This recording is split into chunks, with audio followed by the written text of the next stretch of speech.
कुठे प्रवेश आज होणार होते ते सर्व चेहरे आपण आता एबीपी माझाच्या स्क्रीनवर बघत आहोत। त्यामध्ये आणखी एक चेहऱ्याची भर पडलेली आहे ते म्हणजे नितीन भोसले। नितीन भोसले हे मनसेची ज्यावेळेस नाशिकमध्ये 3 आमदार आलेले होते त्या 3 आमदारांमधून नाशिक पश्चिम विधानसभा मतदारसंघामधून नितीन भोसले हे निवडून आलेले होते। मध्यंतरीच्या काळामध्ये ते कुठल्याच पक्षात सक्रिय नव्हते, मात्र विधानसभा निवडणुकीच्या तोंडावर त्यांनी राष्ट्रवादी काँग्रेस शरद पवार पक्षामध्ये प्रवेश केलेला होता आणि आता त्यांनी देखील भाजपमध्ये प्रवेश केलेला आहे। प्रभाग क्रमांक 13 मधूनच त्यांच्या बहिणी या निवडणुकीच्या रिंगणामध्ये उतरण्यासाठी इच्छुक आहेत आणि म्हणून हे सर्व नेते आपल्याला गिरीश महाजन यांच्या सोबत बघायला मिळतात। भारत माता की जयच्या घोषणा सुरू आहे, जो विरोध होता तो विरोध मावळण्याचा प्रयत्न केला जात आहे, परंतु या संपूर्ण घटनाक्रमामध्ये भाजपच्या आमदार देवयानी फरांदे ह्या कुठे दिसत नाहीयेत।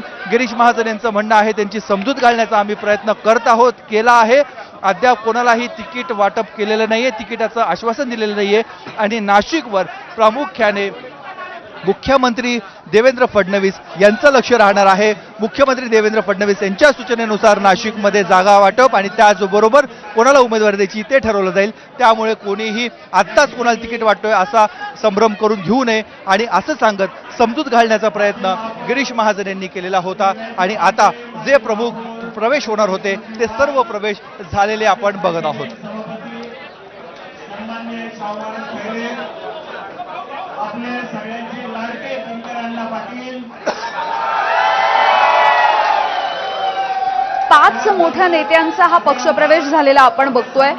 नाशिक पश्चिमचे दिनकर पाटील जे मनसेमध्ये होते, ज्यांनी मनसेची धुरा सांभाळली, आतापर्यंत ज्यांनी भाजपवरती सडकून टीका केलेली होती, असे दिनकर पाटील त्यांच्या पत्नी लता पाटील या दोघांनी भाजपमध्ये पक्षप्रवेश केलाय।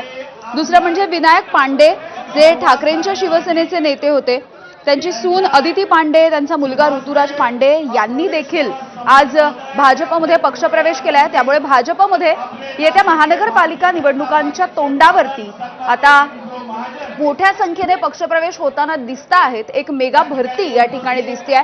केवळ ठाकरेंची शिवसेना आणि मनसे नाही तर काँग्रेसचे शाहू खैरे यांनी देखील भाजपमध्ये प्रवेश केलाय।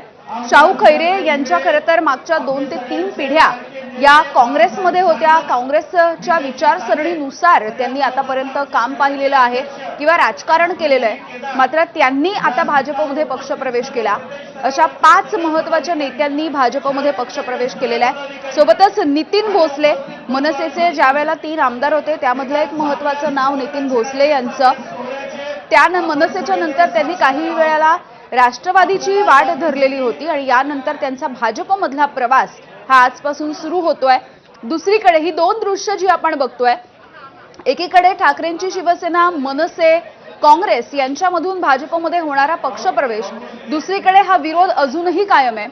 मुकुल, काय नेमकं तिथलं वातावरण आहे? अजूनही कार्यकर्त्यांचा गोंधळ आहे की आता हा पक्षप्रवेश झाल्याच्या नंतर कार्यकर्ते थोडे शांत झाले?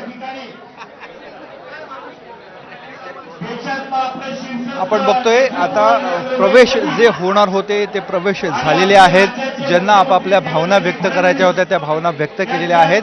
आता कार्यालयामध्ये काही प्रमाणामध्ये शांतता आहे, कारण विरोध करून देखील हा विरोध डावलून हा प्रवेश सोहळा झालेला आहे, त्यामुळे आता फारसा विरोध करून उपयोग नसले